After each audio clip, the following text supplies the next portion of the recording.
0, 1. Let's get started.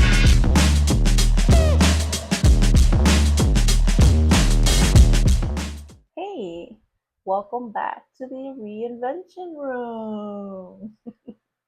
I am so glad that you're here. Seriously, you could be anywhere right now, right? But you're here. You chose to press play, and I appreciate you. Thank you so much. You know what the space is about already?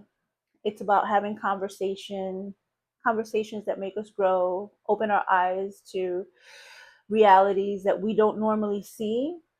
Uh, yeah, and we're here to grow. We're here to get better. Hopefully, we'll leave a little differently than we came in 5 minutes ago, right? Because reinvention isn't always about starting over from scratch, as we know. Sometimes reinvention is about learning how to keep becoming who you're really meant to be. And even when life has, it hasn't handed you the perfect circumstances, you can still make the best out of your life. And today we're talking about something I hear all the time from friends, from family members, even in my DMs. And if I'm going to be honest, in my own head, you know, it's a phrase that it sounds good the first time you hear it. It sounds strong. It sounds like wisdom. Um, and I know you've heard it before. And the phrase is, you can't heal in the same environment that hurt you. And listen, I get it, right? I understand exactly what people mean when they say that. And I'm not here to argue with it because it's true. It is. It is true. But sometimes you do have to remove yourself from a situation, right? Sometimes the place, the people, the four walls, they keep you stuck. And whether it's on purpose or by accident, it doesn't matter. Sometimes leaving really is the healthiest thing that you will ever do for yourself. But here's the question nobody answers: what if you can't leave?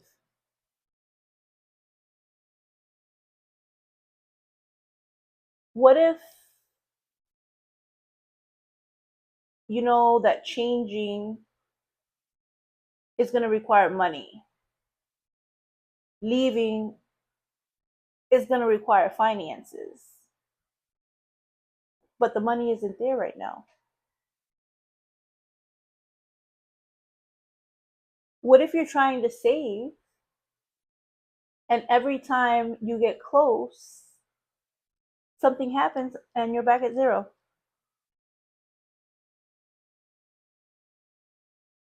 What if you have people depending on you, kids, parents, someone that needs you or needs you to be the steady one? What if leaving isn't as simple as packing a bag, calling a friend, and walking out the door?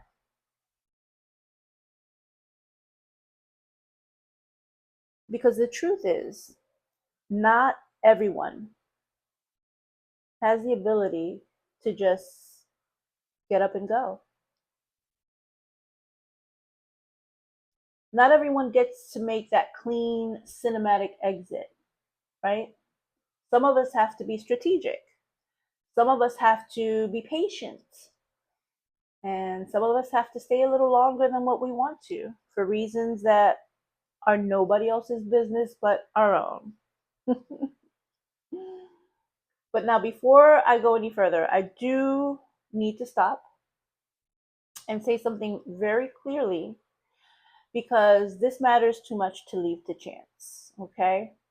Everything I'm about to say today is for the person who's in a situation that is hard, that is draining, that it's maybe even toxic, but it's not physically dangerous. Okay? If that's you, keep listening because this episode is for you. But if you're in a situation where your life is being threatened, if you're being physically abused, if you're afraid of what someone might do to you, none of what I'm about to say about preparing and taking your time applies to you. None of it. Right now, safety comes first for you. Before finances, before timing, before anything else. So, your life is worth more than money. I know it's complicated, but this is not negotiable. You need to find a way out, and you need to find a way out now. And you don't have to figure it out alone because there's places that you can call the National Domestic Violence Hotline. It's free, it's confidential, and it's available 24 hours a day, 7 days a week.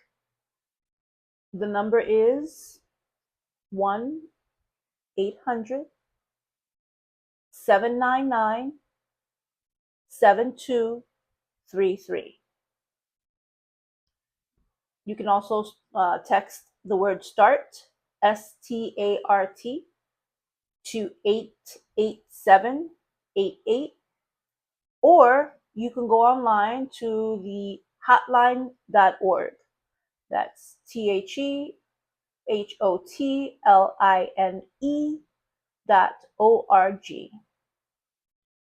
So if you're not able to talk on the phone, you can text, or you can go online and go onto the hotline.org.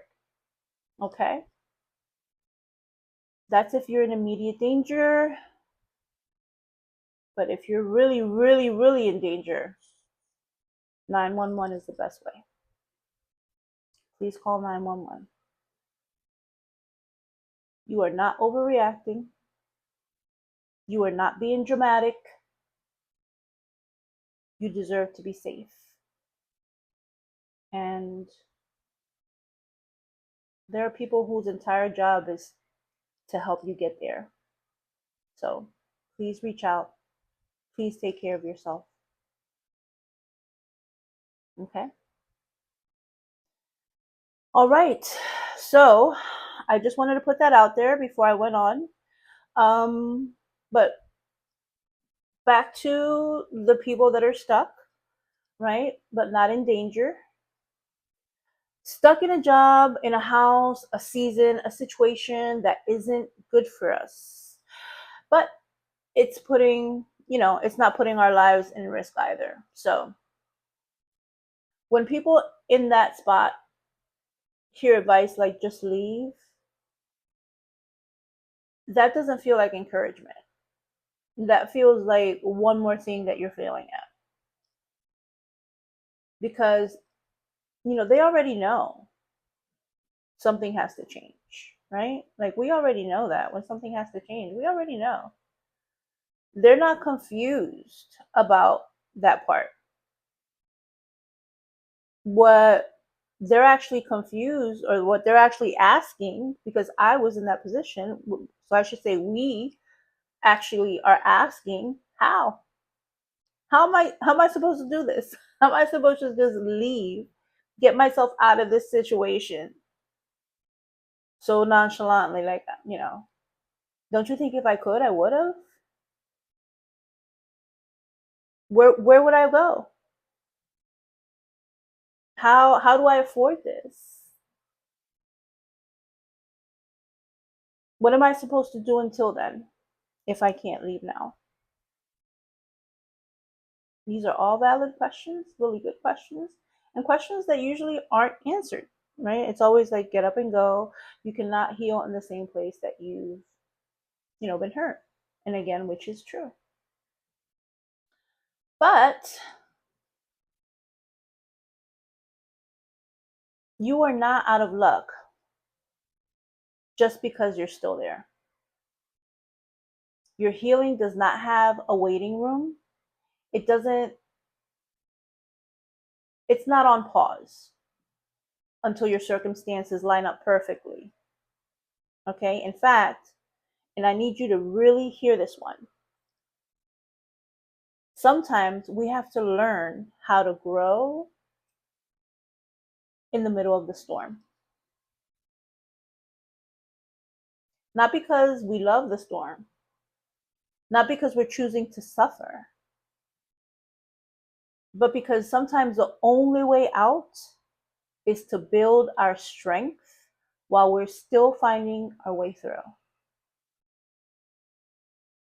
So let's talk about what that actually looks like, right? Let's talk about, uh, let's get practical for a minute, because I don't want to just tell you, stay strong and leave it there. I want to actually hand you something you can use. So here's a roadmap, 5 things to start off with that you can do this week, even if you can't leave yet. Okay. So the number one is build a paper trail, a plan quietly. If you're saving to leave a situation, a job, a relationship, living in an apartment, start keeping your own private records. Okay, open a savings account that only has your name on it. Um, Even $50 a paycheck adds up. If you can't do 50, whatever you can, a dollar, $2, $5, I don't care. Just start. Okay. Know the numbers that you need in order to move out. Right. You have to have that goal. Write it down. Even if it seems impossible right now, know the numbers, write them down. You need something to work towards. Okay, it's very important. Very important. Vague hope doesn't get you anywhere. All right, it doesn't get you out. So, number two, build your circle before you need it. Meaning, don't wait until the day you're walking out the door to figure out who's in your corner, right? Reconnect with one person a week, one person this week. All you need is one, maybe two, a friend, a family member, a coworker, somebody who you trust. Okay? And you don't have to tell them everything that's going on. You don't have to explain the situation. You just need somebody who knows your name, knows somewhat of your situation, and so you're not starting from zero with friends or a support system. Number three, build your skills and your resume, even in secret. I say especially in secret. So, excuse me. If part of you is keeping you stuck, like as far as money or opportunity, start closing that gap now, right? Take some free courses, update your resume, apply to one thing a week.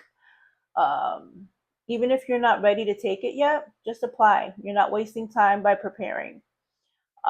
You're shortening the runway. Number four,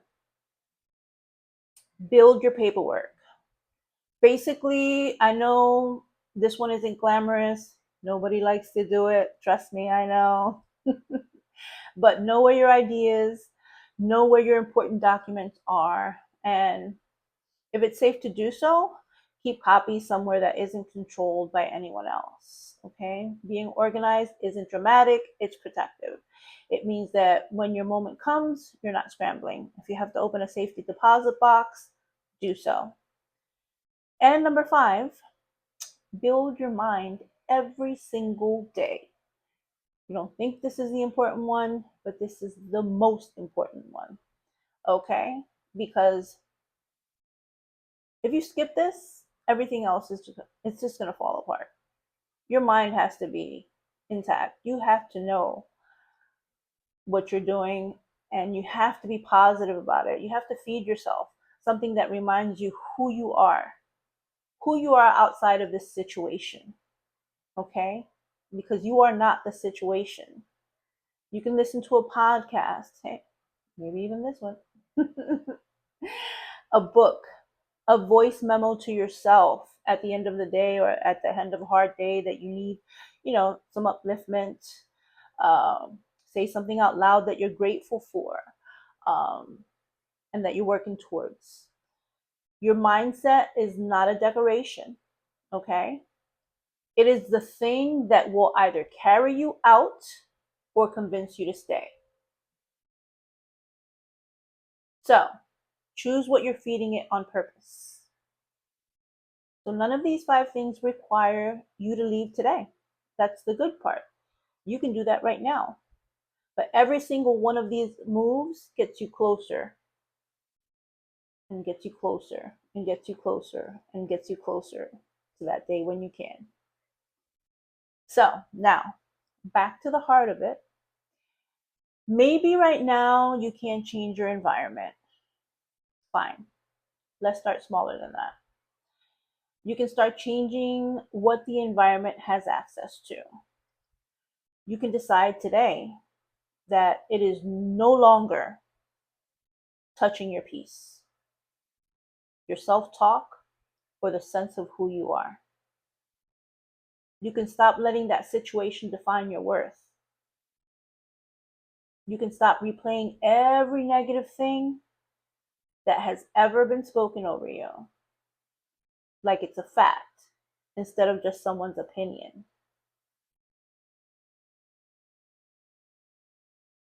So pretty much you can start protecting yourself, protecting your peace, your inner peace, like it's the last thing that you own, because some days it is. Sometimes the first step out is not physical. It's not physically leaving. Sometimes the first step out is just a shift that happens quietly in your mind. When you finally say, this is not who I am. This is just where I am right now. You want to say that one more time? This is not who I am. This is who I am right now.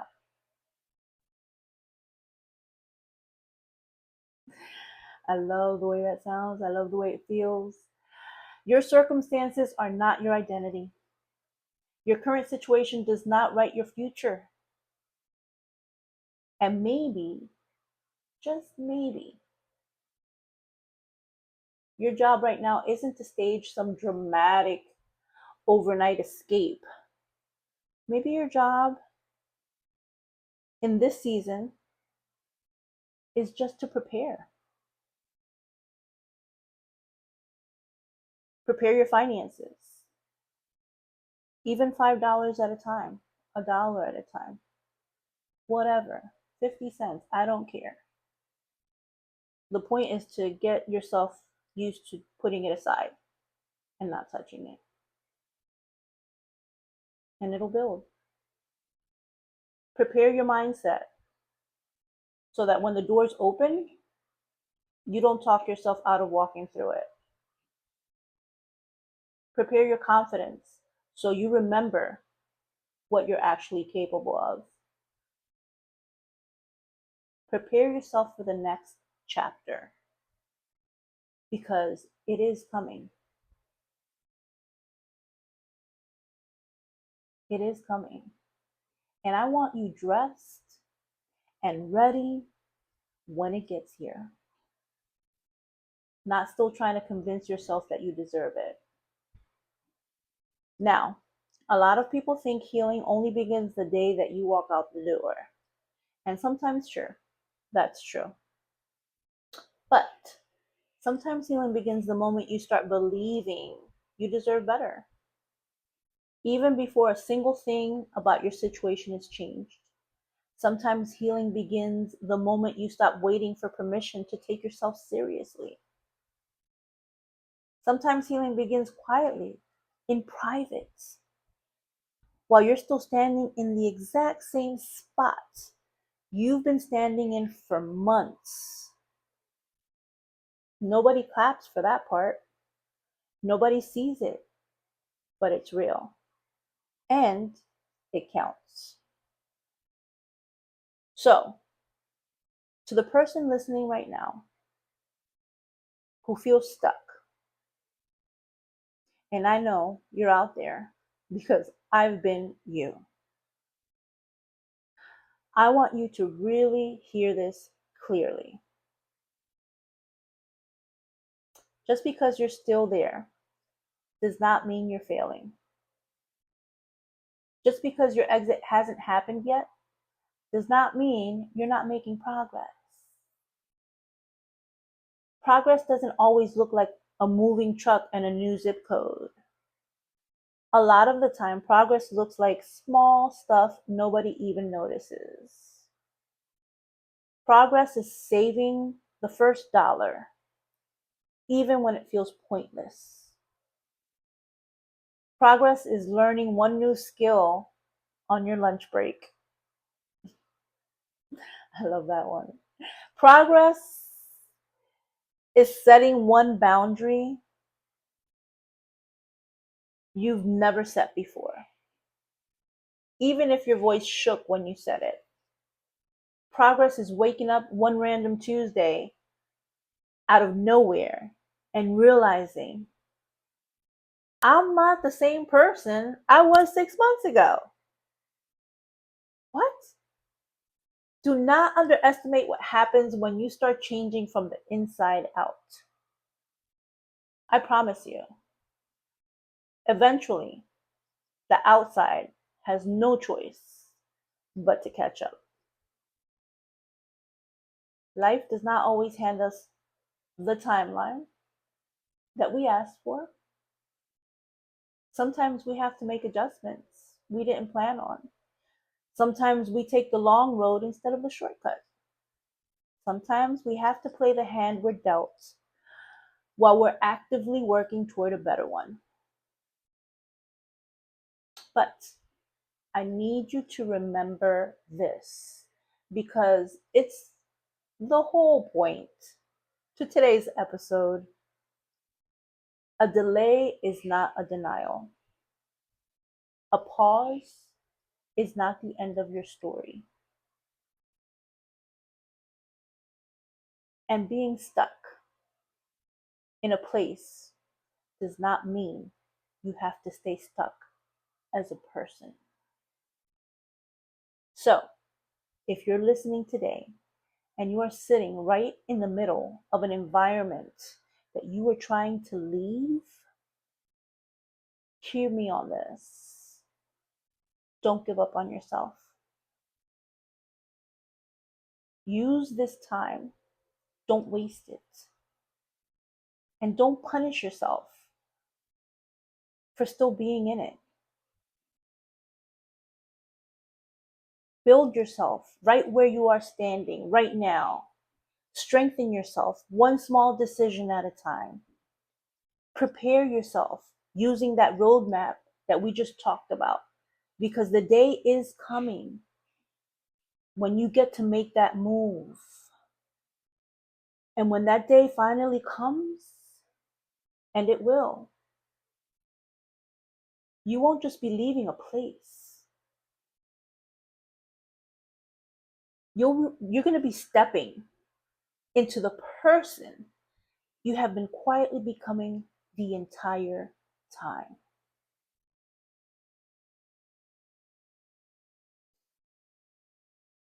So if this reached you today and you felt it, even one part of it, do me a favor. Send it to somebody. You know exactly who it was when you were listening. Send it to them. Don't sit on it. Share it. And if you know someone that you love that's in danger, again, please save the number 1-800-799-7233. Put it right in your phone right now before you forget it.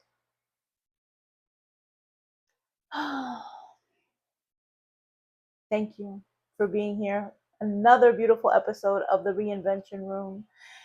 Fall in love with your life. And I'll see you next time. 0, 1. Let's get started.